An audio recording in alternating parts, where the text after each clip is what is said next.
Hello বন্ধুরা, কি অবস্থা তোমাদের সকলের? আশা করছি সকলে ভালো আছে, সুস্থ আছে। উত্তর দিনাজপুর জেলার এই ছোট্ট গ্রাম থেকে আমি পায়েল, আমি নিয়ে এসেছি নতুন একটি মিনি ব্লগ।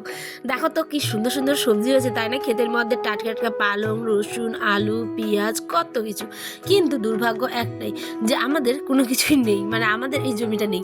পাশের দিয়ে যাচ্ছিলাম রাস্তা দিয়ে, তাই তোমাদের সাথে শেয়ার করলাম। উপরওয়ালা চাইলে কোনোদিন হয়তো আমাদেরও হবে। আর চাই তোমাদের ভালোবাসা। চলো তো এই দিদিভাইটাকে যারা যারা একটুও ভালোবাসোনি, প্লিজ প্লিজ প্লিজ একটুখানি ভালোবাসা দিয়ে যেও, কারণ তোমাদের ভালোবাসা ছাড়া আমি অসম্পূর্ণ। সত্যি কথা বলছি। আজকে একটু এসেছিলাম বাড়ির বাইরে রোদ পোয়াতে। হাই রে হাই, এসে দেখি গোটা মাছিগুলো আমার উপরেই এসে পড়ছে। জানি না কেন, মাছি পড়লে নাকি গায়ে নাকি অসুখের লক্ষণ। এটা কি সত্যি কথা? প্লিজ আমার কমেন্টে জানিয়ে তো। তাই হলাম চলো বাড়ির দিকে যাই।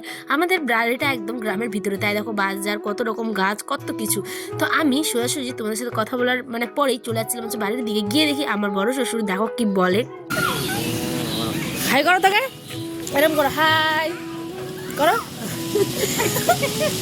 গ্রামের শহর শহরের মানুষগুলো এরমই হয়, ক্যামেরা দেখলে কেমন যেন কোকড়া হয়ে যায়। ঠিক আছে, যাই হোক, ওদের ওটাই ব্যাপার আর কি, লজ্জা লাগে। তো প্রচন্ড কনকনে ঠান্ডা, তার মধ্যে আজকে রোদ্র উঠেছে। খুব খুব খুব খুশি বন্ধুরা আমরা। তাই আমি অনেকগুলো কাপড় আজ কেচে দিয়েছিলাম, দেখো উলট পালট করেই করে দিচ্ছে। ঠিক আছে, আর হ্যাঁ, তোমরা যারা বড় ব্লগ দেখতে চাও ঠিক সন্ধ্যে 6টায় একবার হলেও ভিজিট করো, আজ সুন্দর একটি ব্লগ আসবে। ঠিক আছে, তো এখানটায় আমি কাপড়গুলোকে উলট পালট করে দিচ্ছি, তারপরে আয়নের সোয়েটারগুলো দেখে জল একটু বের করে দিয়ে আজকের মিনি ব্লগটা এখানে শেষ করবো। দেখাবো একটি ব্লগে। সকালে ভালো দেখো, সুস্থ দেখো। ঠিক সন্ধ্যে 6টায় আবারও আসবো নতুন ভিডিও নিয়ে।